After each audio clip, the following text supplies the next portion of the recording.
Imagine um campo de batalha já silencioso, onde a fumaça baixa ainda serpenteia entre os corpos e o cheiro de ferro paira no ar, pesado como uma sentença. O conflito terminou, mas a guerra verdadeira, apenas mudou de forma. Nos vilarejos próximos, portas se fecham com pressa, janelas são cobertas e mães apertam as filhas contra o peito, como se quisessem impedir que o destino passasse pela estrada principal. Mas o destino sempre encontrava um caminho, principalmente quando vinha montado a cavalo. Ao longe, surgem os vencedores. Não cantam vitória, não celebram. Eles observam, avaliam, escolhem. Em cada casa marcada pela derrota, há alguém que se torna vulnerável. As filhas dos homens que tombaram, dos que fugiram, ou dos que ousaram resistir. Elas não herdavam apenas a dor do luto, herdavam o preço da submissão. O mundo feudal era cruel com as mulheres, mas era ainda mais cruel com aquelas que carregavam o selo invisível da derrota. Quando os cavaleiros desmontavam, o silêncio do vilarejo se tornava mais denso, quase material. As meninas sabiam o que significava quando uma porta era batida com força. Sabiam o que significava quando o nome delas era chamado por alguém de fora da família. Não precisaram aprender. A vida já tinha ensinado. Algumas tentavam se esconder. Outras rezavam, outras apenas esperavam.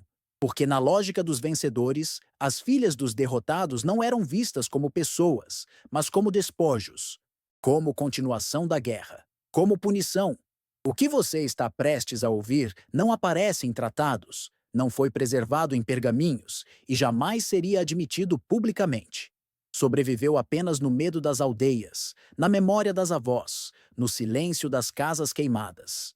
Para entender o destino dessas jovens, é preciso antes reconhecer o que significa viver sob a sombra da derrota, um peso que não termina quando a guerra acaba, mas que continua respirando dentro das casas, das memórias e dos silêncios familiares. Muitos que assistem a este vídeo sabem de alguma forma o que é pagar por escolhas que não foram suas, o que é carregar estigmas herdados, nomes manchados, histórias que nasceram antes mesmo do próprio nascimento. Essa dor atravessa séculos. As filhas dos derrotados não escolhiam o rótulo que lhes era imposto. Cresciam ouvindo sussurros, sendo observadas como se carregassem uma marca visível na pele. Eram vítimas de circunstâncias políticas, decisões masculinas, pactos de sangue que nunca assinaram. E ainda assim, eram elas que pagavam o preço mais íntimo da queda de seus pais. O destino malicioso que o mundo reservava a quem não tinha proteção, prestígio ou voz. A sociedade medieval, construída sobre hierarquias rígidas, sabia transformar vulnerabilidade em sentença, e essas jovens experimentavam isso cedo demais. Não podiam escolher com quem falar, onde andar, como se vestir, ou até mesmo como olhar para certos homens da vila. Cada gesto podia ser interpretado como convite, como ousadia, como insubordinação. A derrota de seus pais se tornava uma lente deformada que os vencedores usavam para moldar o futuro delas. Esse tipo de dor, a dor de ser punida por algo que não fez, ressoa até hoje em pessoas que enfrentam rejeição familiar, discriminação silenciosa ou julgamentos baseados em origem. É por isso que essa história toca fundo, porque fala de injustiça, de desamparo, de vidas determinadas não por escolhas, mas por feridas deixadas por outros. Em períodos feudais e pós-guerra, a lógica da vitória não terminava no campo de batalha. Ela se estendia para dentro das casas, dos corpos e das futuras gerações. Os vencedores acreditavam ter direito não apenas às terras dos derrotados, mas também ao destino de suas famílias. Era uma forma de consolidar o poder, apagar linhagens rivais e reafirmar a hierarquia que sustentava todo o regime. As filhas dos derrotados se tornavam, nesse contexto, peças silenciosas de um tabuleiro que ninguém ousava questionar. Os senhores feudais e cavaleiros que retornavam da guerra traziam consigo uma psicologia marcada por violência, privilégio e certeza absoluta de autoridade. A vitória alimentava um sentimento de posse, uma sensação distorcida de que tudo o que sobrevivia na aldeia lhes pertencia por direito de espada. E quanto mais vulnerável a pessoa, maior o impulso de domínio. Para muitos deles, as jovens ligadas a famílias derrotadas eram vistas como extensão da guerra, um modo de deixar claro quem era agora o senhor daquele território. Ao mesmo tempo, a comunidade, marcada pelo medo e pela necessidade de sobreviver, contribuía involuntariamente com o sistema. Familiares evitavam confrontos. Padres apontavam a submissão como virtude, e as casas vizinhas fechavam as janelas quando viam cavaleiros aproximando-se. O silêncio coletivo funcionava como blindagem para os atos dos vencedores, protegendo comportamentos que a moral pública jamais admitiria em voz alta. No fundo, essa dinâmica revelava a psicologia do poder em sua forma mais crua: o desejo de controlar vidas que não podiam se defender, o prazer sombrio de impor destino a quem não tinha escolha, e a necessidade de reafirmar domínio através do corpo e da vulnerabilidade alheia. Era assim que impérios se sustentavam, não apenas com espadas, mas com medo, e era nesse ambiente que o destino malicioso das jovens começava a se materializar.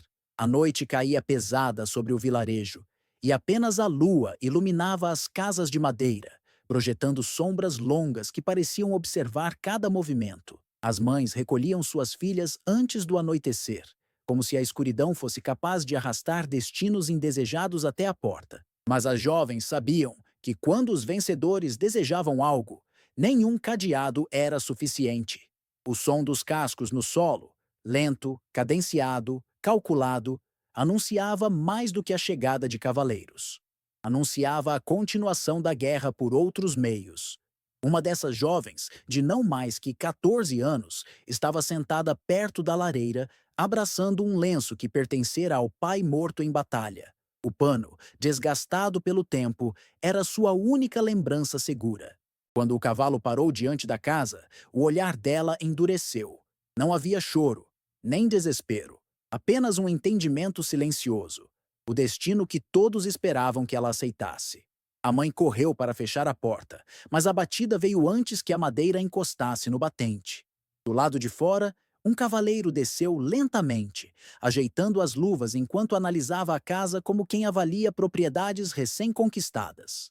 Não havia pressa em seus passos. Ele sabia que ninguém ousaria impedir sua entrada. O vilarejo inteiro estava imóvel, cada morador escondido atrás de paredes finas, segurando a respiração, fingindo não ouvir nada. A porta abriu. O cavaleiro não precisou dizer seu nome. Não era necessário. Ele representava uma autoridade que não dependia de palavras. A jovem levantou-se devagar, com a postura rígida de quem aprendeu, cedo demais, que resistência não era opção. Seus olhos encontraram os dele apenas por um instante. E naquele breve encontro, ela entendeu que sua vida tinha sido reescrita. Não por escolhas, mas pela derrota do pai. O cavaleiro inclinou a cabeça, gesto curto, quase cortês, mas carregado de uma malícia silenciosa. Era assim que o destino começava, sem violência explícita, sem gritos, apenas com a certeza cruel de que ela agora pertencia ao lado vencedor da guerra. O destino das filhas dos derrotados não era decidido em praça pública, mas nos mecanismos invisíveis que mantinham a ordem feudal funcionando. A crueldade não precisava de decretos. Bastava a estrutura silenciosa que todos aceitavam por medo. A primeira engrenagem dessa máquina era a posse implícita. Quando um cavaleiro ou senhor colocava os olhos em uma dessas jovens, a comunidade entendia que ela estava reservada. Não havia anúncio, mas havia sinais. A presença constante de guardas próximos, visitas frequentes à porta, recados indiretos à família. Aos poucos, a vida da jovem era tomada sem que ninguém declarasse nada. A segunda engrenagem era o isolamento emocional. As filhas derrotadas aprendiam a não conversar demais, a não sorrir demais, a não fazer perguntas. As mães ensinavam as filhas a caminhar com os ombros curvados, o olhar baixo e o silêncio pronto, não por submissão, mas por sobrevivência. Dentro de casa, sussurravam conselhos que eram, na verdade, pedidos desesperados. Não provoque, não responda, não o encare. Cada gesto era uma tentativa de manter a filha viva, em um mundo onde a derrota ainda cobrava seu tributo. A terceira engrenagem era a vigilância constante. Os vencedores observavam essas jovens como se fossem parte do saque pós-batalha. A proximidade deles era muitas vezes marcada por toques sutis, convites insinuados ou ordens disfarçadas de gentileza. Nada era explícito, e exatamente por isso era tão perigoso. Quando o cavaleiro chamava, a família atendia. Quando ele pedia para falar com a jovem, ninguém ficava no caminho. A ausência de violência visível mascarava a violência estrutural. Essa máquina não gritava, ela sussurrava, não quebrava corpos, quebrava identidades. E para as filhas dos derrotados, a convivência diária com esse sistema significava perder, pouco a pouco, a própria noção de escolha. Era assim que a malícia dos vencedores se perpetuava, transformando silêncio em sentença e medo em obediência. O ponto de ruptura surgia em um instante que, para quem olhava de fora, parecia comum. Mas para a jovem, era o momento em que tudo dentro dela finalmente desmoronava. Em uma das noites mais frias do inverno, o cavaleiro voltou, sem armadura, sem pressa, sem testemunhas. A mãe tentou esconder a filha atrás da cortina, mas ele já sabia onde encontrá-la.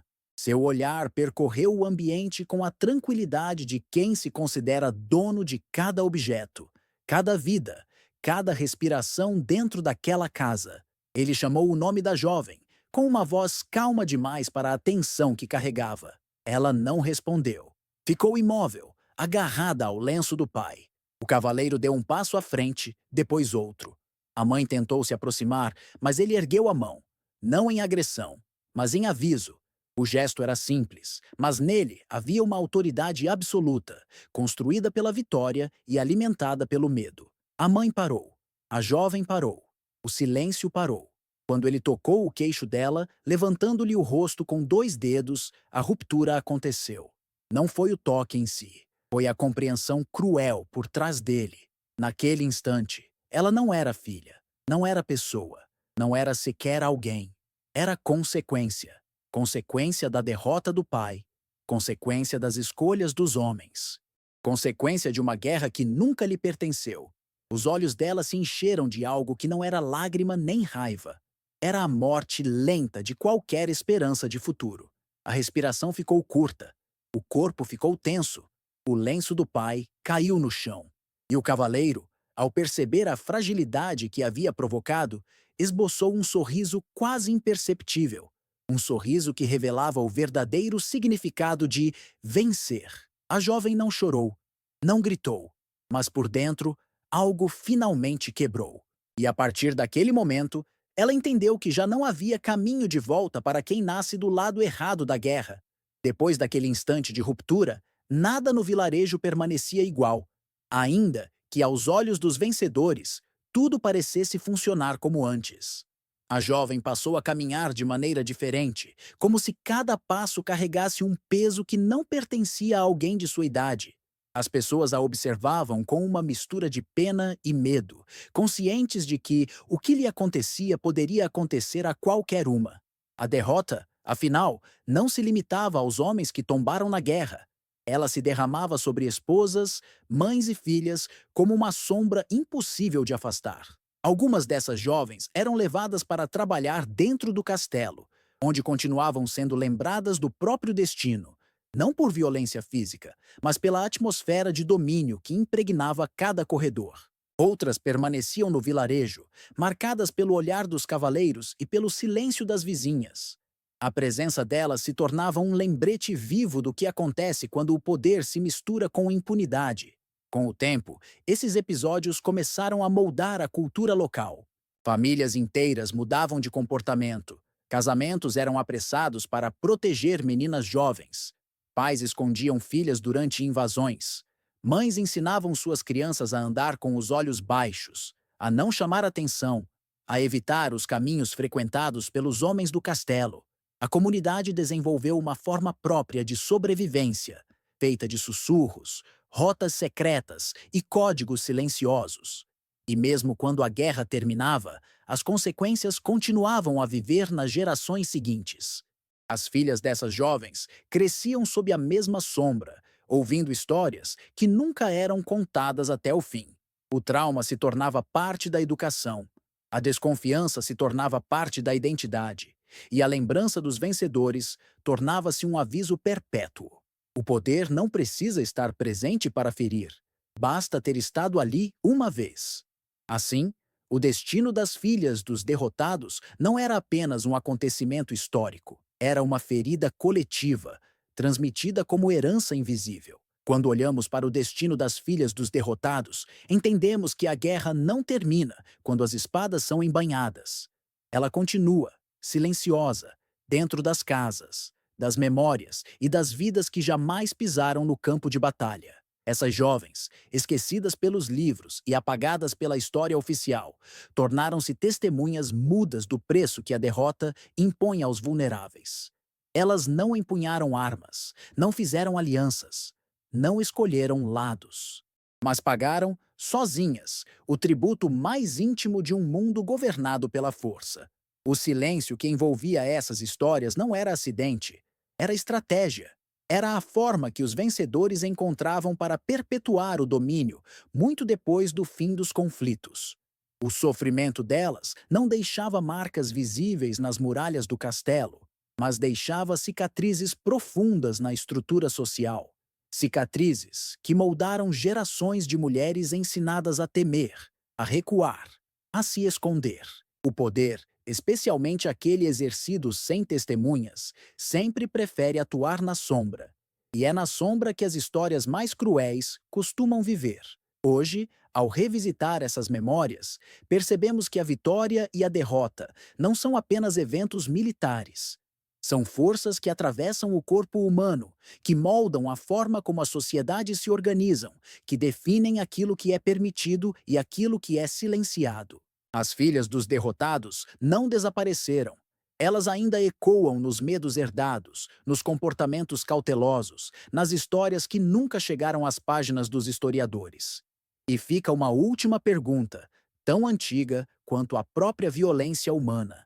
Quantas vidas ainda são moldadas por batalhas que elas nunca lutaram?